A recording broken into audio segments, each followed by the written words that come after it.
Hello everyone, welcome back to my YouTube channel. My name is Mahak Soni. आज का हमारा topic animal tissue को ही continue कर रहे हैं, जिसमें हम लोग कनेक्टिव टिश्यू को कम्प्लीटली पढ़ने वाले हैं। तो पहले आप लोग सिर्फ सुनना, समझना, उसके बाद वीडियो को पूरा देखने के बाद स्टॉप करके स्क्रीनशॉट लेना, फिर नोट्स बनाना। इसके नोट्स जरूर बनाना, क्योंकि ये टॉपिक सिर्फ एनसीईआरटी से पढ़ने पे बहुत कंफ्यूजन रहता है। तो मैंने भी नोट्स बना के आपको पढ़ाया, तो वैसे के वैसे आपको नोट्स बनाने हैं। और अगर आप मेरे चैनल पर पहली बार आए हैं तो इसको लाइक करना, सब्सक्राइब करना, ज्यादा से ज्यादा शेयर करना, ताकि और भी स्टूडेंट जिनको प्रॉब्लम है इस टॉपिक में उनका क्लियर हो सके। और जो भी डाउट हो आपका और आपको कुछ और पढ़ना हो मुझसे, तो वो आप मुझे कमेंट बॉक्स में लिख के बता सकते हैं। तो without any further delay let's get started.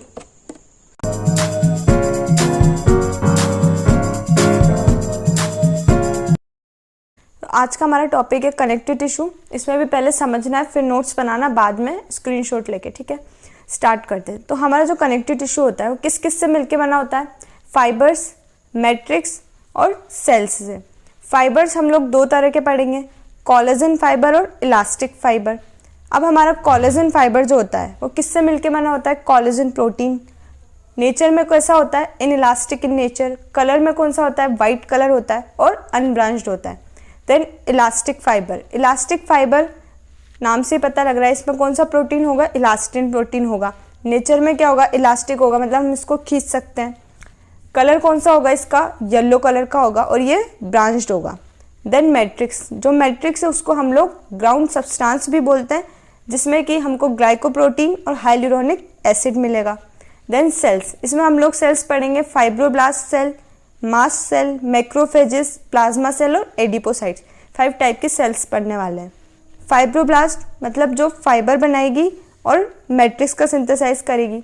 Then macrophages. Macrophages मतलब कि जो फेगोसाइटिक नेचर की होगी। फेगोसाइटिक को हिंदी में बोलते हैं भक्षण कोशिका, मतलब जो कि बुरे बुरे बैक्टीरिया होते हैं उनको खाने का काम करती है, वो होती है हमारी मैक्रोफेजेस सेल। देन हमारी मास्ट सेल, सबसे इंपॉर्टेंट सेल है मास्ट सेल। ये हम लोग हमारा जो ब्लड वाला टॉपिक है वहाँ पर भी पढ़ेंगे, तो अभी इसको अच्छे से पढ़ लेते हैं, फिर वहाँ रिवीजन करेंगे। तो हमारी जो मास्ट सेल है वो हमको हिपेरिन रिलीज करके देगी, जो कि एंटी कोएगुलेंट होता है। देन हमारा ये रिलीज करेगी सेरोटोनिन, जो कि हमारा वैसो कॉन्स्ट्रिक्टर होता है, मतलब ब्लड प्रेशर को बढ़ाएगा। देन हिस्टामिन हमारा वैसो डायलेटर होता है, जो कि ब्लड प्रेशर को कम करने का काम करेगा। देन हमारी प्लाज्मा सेल्स। प्लाज्मा सेल्स जो होती है वो एंटीबॉडी रिलीज करेगी। देन हमारी एडिपोसाइट सेल। एडिपोसाइट सेल वो सेल होती है जो फैट को स्टोर करने का काम करती है। अब हम देखते हैं क्लासिफिकेशन ऑफ कनेक्टिव टिश्यू। तो हमारे जो कनेक्टिव टिश्यू होते हैं वो 3 टाइप के होते हैं, loose connective tissue, dense connective tissue और स्पेशलाइज्ड कनेक्टिव टिश्यू। अब लूज कनेक्टिव टिश्यू है तो इसका मतलब क्या होगा कि मैट्रिक्स इसमें ज़्यादा है और फाइबर्स कम है। डेंस कनेक्टिव टिश्यू मतलब मैट्रिक्स हमारा कम होगा, फाइबर्स हमारे ज़्यादा होंगे। तो हमारे जो लूज कनेक्टिव टिश्यू है उसमें हम लोग 2 तरह के टिश्यू पढ़ेंगे फिर से, वो है areolar connective tissue and adipose connective tissue. Then हमारा जो डेंस कनेक्टिव टिश्यू है उसमें भी 2 तरह के होंगे, डेंस रेगुलर कनेक्टिव टिश्यू और dense irregular connective tissues. Then specialised connective tissues, उसमें स्केलेटल और फ्लूइड 2 तरह के होंगे। स्केलेटल में भी फिर से 2 तरह के होंगे, बोन और कार्टिलेज। देन जो फ्लूइड वाला हमारा कनेक्टिव टिश्यू उसमें हम पढ़ेंगे ब्लड एंड लिम्फ। तो ब्लड और लिम्फ वाला जो टॉपिक है, जब हम हार्ट पढ़ेंगे, एक्चुअल ब्लड वहाँ पढ़ेंगे, उसके साथ पे देखेंगे। अभी हम लोग सिर्फ बोन और कार्टिलेज तक इस चैप्टर में। तो हमारे loose connective tissue, loose connective tissue का डायग्राम देखो पहले। सबसे ये एक सेल बनाई हुई है मैंने, उसके अंदर ये हमारा एक एरियोलर कनेक्टिव टिश्यू है जिसके अंदर हमको सेल्स देखने को मिलेगी। 3 टाइप की इसमें सेल्स हमको देखने को मिल रही है। मास्ट सेल जो ऊपर राउंड,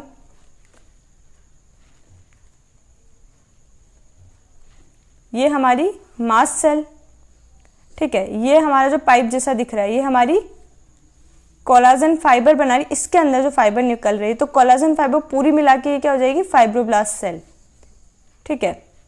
और ये हमारी इरेगुलर सी जो दिख रही है हमको, ये है मैक्रोफेजेस। तो इसमें 3 तरह की सेल्स हो गई हमारी। कौन कौन सी? फाइब्रोब्लास्ट, ये वाली जिससे क्या निकल रहे हैं? हमारे कोलेजन फाइबर निकल रहे हैं। देन मास्ट सेल और मैक्रोफेजेस। 3 टाइप की इसमें सेल्स हमको देखने को मिल रही है। स्ट्रक्चर इसका कैसा होगा, मतलब इसमें मैट्रिक्स का अमाउंट ज़्यादा होगा, और ये ऐसी सेल है जो सबसे ज़्यादा हमको हमारी बॉडी में मिलती है। ऐसा कनेक्टिव टिश्यू है ये जो सबसे ज़्यादा हमारी बॉडी में मिलता है। क्यों मिलता है? क्योंकि स्किन के नीचे प्रेजेंट होता है। तो स्किन हमारी पूरी बॉडी में है, स्किन है, तो स्किन के नीचे मिलने वाला कनेक्टिव टिश्यू कौन सा है? Areolar connective tissue. तो इसलिए most abundant connective tissue present beneath skin. Okay, then also connect muscles and integument. ये जो है वो मसल्स और इंटेग्यूमेंट को कनेक्ट करने का भी काम करता है। उसके साथ साथ एपिथेलियम के लिए फ्रेमवर्क प्रोवाइड करता है। कौन? Areolar connective tissue. तो हमारी एडिपोसाइट सेल्स, एडिपोसाइट सेल किस में होगी? एडिपोसाइट कनेक्टिव टिश्यू में।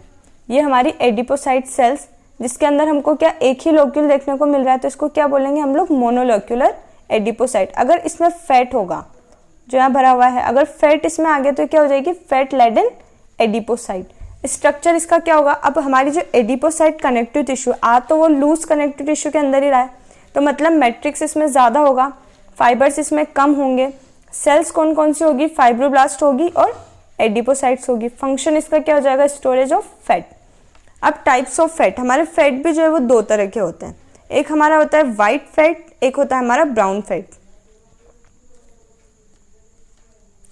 हमारा जो वाइट फैट होता है वो मोनोलोक्यूलर टाइप का होता है, वहीं हमारा जो ब्राउन फैट होता है उसमें बहुत सारे, देखो ये बहुत सारी हमने सेल्स बनाई, बहुत सारे लोक्यूल्स होते हैं इसमें, तो ये मल्टी लोक्यूलर होती है। वहीं पर हमारी जो वाइट फैट होता है उसमें माइटोकॉन्ड्रिया का नंबर कम होगा, इसीलिए वो वाइट होता है। ब्राउन फैट में माइटोकॉन्ड्रिया का नंबर ज़्यादा होगा। वाइट वाली जो है हमारी, उसमें माइटोकॉन्ड्रिया कम है तो वो ऑक्सीडाइज भी स्लोली होगी, वहीं ब्राउन वाली जो है वो क्विकली ऑक्सीडाइज होगी। एग्जाम्पल इसके क्या क्या हो जाएंगे? ब्लबर, ब्लबर मतलब जो सी एनिमल्स होते हैं, जैसे हमारी हो गई वेल हो गई, तो वेल की जो चमड़ी होती है उसको बोलते हैं ब्लबर। सील, सील में भी सील की जो चमड़ी होती है उसको ब्लबर बोलते हैं। देन पेकिडम, पेकिडम मतलब हाथी की चमड़ी, हाथी की जो स्किन होती है उसको बोलते हैं पेकिडम। और हम्प, हम मतलब जो हमारा कैमल होता है उसके ऊपर ऐसे स्ट्रक्चर होता है कुबर जिसको बोलते हैं, उसको बोला जाता है हम्प। उसमें हमको देखने को मिलता है वाइट फैट। देन हमारा जो ब्राउन फैट के एग्जाम्पल है वो है न्यू बॉर्न बेबीज में हमको ब्राउन फैट मिलेगा। और हाइबरनेटिंग मैमल्स, हाइबरनेटिंग मैमल्स ऐसे मैमल्स जो कि हिंदी में बोले तो शीत निष्क्रिय एनिमल, जो सर्दियों के टाइम सो जाते हैं, उसको बोलते हैं हाइबरनेटिंग एनिमल्स। देन हमारे डेंस कनेक्टिव टिश्यू। अब डेंस कनेक्टिव टिश्यू भी 2 तरह के हमने देखे, डेंस रेगुलर कनेक्टिव टिश्यू और डेंस इरेगुलर कनेक्टिव टिश्यू। तो डेंस रेगुलर कनेक्टिव टिश्यू में हमको दिख रहे हैं कोलेजन फाइबर, ये कोलेजन फाइबर बनाए हुए हैं। अब ये जो कोलेजन फाइबर होते हैं ये हमारी फाइब्रोब्लास्ट जो सेल है उसके पैरेलली अरेंज है, देखो पैरेलल बनाए हुए हैं, ऐसे इस तरह से अरेंज होते हैं। एक एक सेल, एक एक फाइबर हमारा दूसरे फाइबर के पैरेलल होता है, फाइब्रोब्लास्ट के पैरेलल होता है, ठीक है। वहीं पर जब डेंस इरेगुलर कनेक्टिव की बात करते हैं तो उसमें हमारे जो कोलेजन फाइबर हैं वो इरेगुलरली अरेंज, इसीलिए तो इरेगुलर बोल रहे हैं, ठीक है। तो हमारे जो डेंस रेगुलर वाले हैं उसमें कोलेजन फाइबर्स आप parallel to fibroblast cell, matrix इसमें कम होगा, फाइबर्स ज़्यादा होंगे, इसीलिए डेंस बोल रहे हैं। अब इसमें हमको एग्जाम्पल जो है हमारे ये टेंडन और लिगामेंट, इसके एग्जाम्पल है डेंस रेगुलर कनेक्टिव के, ठीक है। टेंडन, टेंडन क्या होता है? जो हमारा बोन को मसल से कनेक्ट करता है उसको बोलते हैं टेंडन। देन लिगामेंट जो कि बोन को बोन से कनेक्ट करता है उसको बोलते हैं लिगामेंट। अब हमारे जो टेंडन होते हैं, हमारे जो टेंडन होते हैं वो रिच होते हैं कोलेजन फाइबर से, मतलब टेंडन में देखने को मिलते हैं हमको सबसे ज़्यादा कोलेजन फाइबर, ठीक है। वहीं हमारे जो लिगामेंट्स हैं उसमें हमको इलास्टिन फाइबर मिलते हैं। इलास्टिन फाइबर रिच होता है लिगामेंट और कोलेजन फाइबर रिच होता है टेंडन। देन हमारा जो इरेगुलर कनेक्टिव टिश्यू है उसमें हमारे जो कोलेजन फाइबर है वो फाइब्रोब्लास्ट के पैरेलली अरेंज नहीं होते हैं। इसके एग्जाम्पल लोकेशन क्या हो जाएगी? Dermis of skin. देन हमारे स्पेशलाइज्ड कनेक्टिव टिश्यू, ये बहुत इंपॉर्टेंट, इसको अच्छे से पढ़ना क्योंकि ये वाला जो पोर्शन है हमारा कार्टिलेज और बोन, जब हम स्केलेटल सिस्टम पढ़ते हैं जो ऑलरेडी मैंने आपको पढ़ा दिया है, लिंक मैं डिस्क्रिप्शन में दे दूंगी, जिसमें हमने ह्यूमन स्केलेटल की जितनी भी बोन्स है उसके नेम के बारे में पढ़ा है, कहाँ कहाँ प्रेजेंट होती है ये पढ़ा है। तो अब हम लोग देखते हैं कार्टिलेज और बोन का स्ट्रक्चर। तो ये हमारा कार्टिलेज का स्ट्रक्चर है, जिसमें सबसे आउटर लेयर हमारी जो कार्टिलेज की उसको हम लोग बोलते हैं पेरिकॉन्ड्रियम। ये हमारी आउटर लेयर पेरिकॉन्ड्रियम। देन सबसे पहली सेल्स जो होगी उनको बोलेंगे हम लोग कॉन्ड्रोजेनिक सेल्स, इनका नंबर भी ज़्यादा होगा। ये हो गई हमारी कॉन्ड्रोजेनिक सेल्स, एक्टिवली डिवाइडिंग सेल्स होती हैं ये।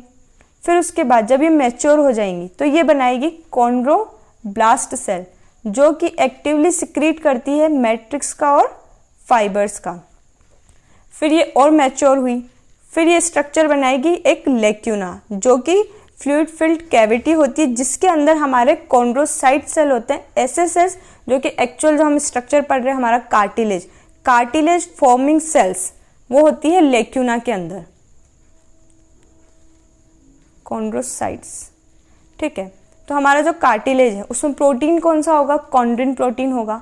और सबसे इंपॉर्टेंट पॉइंट इसका, हमारा जो कार्टिलेज होता है वो एवेस्कुलर होता है, मतलब इसमें ब्लड सप्लाई नहीं होता, एवेस्कुलर नेचर, और इसमें यूनिडायरेक्शनल रिपेयर होगा। मतलब कार्टिलेज में अगर कोई कहीं से कोई कार्टिलेज हमारा टूट गया तो ऐसा नहीं है कि हर तरह से उसमें सेल्स बनने लगी, नहीं, एक ही डायरेक्शन में उसमें रिपेयरिंग होगी।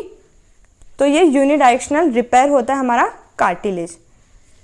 फिर से देखते हैं, कार्टिलेज की आउटर लेयर हमारी क्या हो गई, पेरिकॉन्ड्रियम, जो कि किससे बनी है, डेंस इरेगुलर कनेक्टिव टिश्यू की बनी है।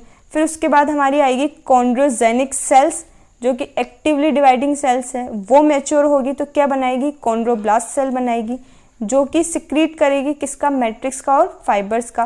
देन ये फिर से मैच्योर होगी तो क्या बनाएगी, लेक्यूना बनाएगी। लेक्यूना एक फ्लूइड फिल्ड कैविटी है, जिसके अंदर हमको जो मेन सेल्स हम पढ़ रहे हैं कॉन्ड्रोसाइट सेल्स, जो कि क्या करेगी, कार्टिलेज को फॉर्म करेगी, कार्टिलेज फॉर्मिंग सेल्स हो गई। देन हमारा कार्टिलेज में कौन सा प्रोटीन होगा, कॉन्ड्रिन प्रोटीन होगा। इंपॉर्टेंट क्या है कि कार्टिलेज एवेस्कुलर इन नेचर, में कार्टिलेज में ब्लड सप्लाई नहीं होती है। ठीक है, देन यूनिडायरेक्शनल रिपेयरिंग इसमें होती है। अब हमारा बोन का स्ट्रक्चर, प्यारी प्यारी सी बोन हमको दिख रही है, कलरफुल डायग्राम, आपको भी ऐसे ही बनाना है अच्छा सा। देखते हैं, तो हमारा जो बोन है इसमें जो ये हमको नोव वाला एरिया दिख रहा है, ये दोनों एरिया, इसको बोलते हैं एपीफाइसिस। ठीक है, देन ये लंबा वाला जो एरिया है ये हो गया हमारा डायफाइसिस या फिर शेफ्ट। फिर सबसे आउटर जो लेयर है हमारी बोन की, इसको बोलेंगे पेरीओस्टियम। इसके अंदर वाली लेयर हमारी हो जाएगी एंडोओस्टियम। देन जो रेड कलर का ये दिख रहा है ये हमारा हो जाएगा red bone marrow. Red bone marrow बहुत इंपॉर्टेंट है, क्यों, क्योंकि इसमें हीमोपोएसिस प्रोसेस होता है। हीमोपोएसिस प्रोसेस मतलब ब्लड फॉर्मेशन, ब्लड फॉर्मेशन का जो प्रोसेस है वो हमारा होगा रेड बोन मैरो में, जो कि बोन में प्रेजेंट होता है। और हमारा जो हीमोपोएसिस प्रोसेस है उसके लिए हमको रिक्वायरमेंट होती है एक हार्मोन की, जिसका नाम है इरिथ्रोपोइटिन। और ये हार्मोन हमको कहाँ से मिलता है, किडनी से मिलता है। किडनी में प्रेजेंट हार्मोन होता है, उसको बोलते हैं इरिथ्रोपोइटिन, जो कि रिक्वायर होता है हमको हीमोपोएसिस के लिए, मतलब ब्लड फॉर्मेशन के लिए। और ब्लड फॉर्मेशन हमारा कहाँ हो रहा है, रेड बोन मैरो में हो रहा है। देन ये येलो कलर का हमारा हो गया येलो बोन मैरो, जो कि फैट स्टोर करेगा। इसका मतलब हम बोल सकते हैं कि हमारी जो बोन है उसके अंदर भी फैट प्रेजेंट होता है। कहाँ प्रेजेंट होगा, येलो बोन मैरो, जो कि फैट को स्टोर करने का काम करता है। अब हम हमारी जो ये पेरिओस्टियम और एंडोस्टियम है, इसके बीच का स्ट्रक्चर देखने वाले हैं। इसको जूम करके देखेंगे हम कि अंदर एक्चुअल में और क्या क्या होता है। तो देखते हैं, तो ये हमारी हो गई periosteum, outer layer of bone, और इनर लेयर ऑफ बोन एंडोस्टियम। ठीक है, उसके अंदर हमारी सेल्स होंगी ऑस्टियोजेनिक सेल, जैसे वहाँ आती है कॉन्ड्रोजेनिक सेल कार्टिलेज में, ऐसे बोन में होती है ऑस्टियोजेनिक सेल्स। ये मैच्योर हुई, इन्होंने क्या बनाया, ऑस्टियोब्लास्ट सेल बनाया, जो कि क्या सिक्रीट करेगा, मैट्रिक्स और फाइबर्स। जैसे वहाँ पर कार्टिलेज में कॉन्ड्रोब्लास्ट सेल्स बन रही थी जो कि मैट्रिक्स और फाइबर्स बना रही थी, यहाँ पर वो हो जाएगी ऑस्टियोब्लास्ट सेल बोन में, जो कि हमारा मैट्रिक्स और फाइबर्स सिक्रीट करेगी। ठीक है, फिर उसके बाद हमारी ये होती है हमारी कॉन्सेंट्रिक रिंग। जो कि कोलाजन फाइबर की होती है। ये हमारी concentric ring of collagen fibre, जिसको हम लोग क्या बोलते हैं, लेमिले बोलते हैं, ठीक है। और ये फ्लूइड फिल्ड लैक्यूना, इसके अंदर फ्लूइड भरा हुआ होता है। ये हमारा फ्लूइड फिल्ड लैक्यूना, यहाँ पर हमारा फ्लूइड भरा हुआ होगा। उसके अंदर मतलब जो कॉन्सेंट्रिक रिंग है उसके अंदर हमको स्टार शेप सेल्स, जो रेड कलर की ये है, वो देखने को मिल रही है। इसको बोलते हैं ओस्टियोसाइट, ठीक है। और ये पूरा जो स्ट्रक्चर है जिसमें हमारा कॉन्सेंट्रिक रिंग, ओस्टियोसाइट, हवर्सियन केनाल, ये सब आ रही है, इसको मिलाकर के बोलते हैं ऑस्टियोन, जो कि ओनली मैमल्स की जो बोन है, मेमेलियन बोन में ही प्रेजेंट होगा। तो ये आपके लिए इम्पॉर्टेंट हो जाता है कि कॉन्सेंट्रिक रिंग एक ऐसा स्ट्रक्चर है जो कि हमको केवल और केवल मेमेलियन बोन में ही देखने को मिलेगा। तो हमारा जो ये ऑरेंज कलर की हमको छोटा सा होल दिख रहा है, इसको बोलते हैं हम लोग हवर्सियन केनाल, जिसके अंदर ब्लड वेसल, लिम्फ वेसल और नर्व्स की सप्लाई होती है। अब एक हवर्सियन केनाल को दूसरी हवर्सियन केनाल से जोड़ने वाली, कनेक्ट करने वाली जो ट्यूब है,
तो आज के लिए बस इतना ही। अगर आपको वीडियो अच्छा लगा हो तो इसको ज़्यादा से ज़्यादा शेयर करना, लाइक करना, ताकि मुझे भी मोटिवेशन मिले आप लोग के लिए और वीडियोस बनाने का। और मेरे चैनल को अब तक सब्सक्राइब नहीं किया है तो please subscribe. Thanks for watching.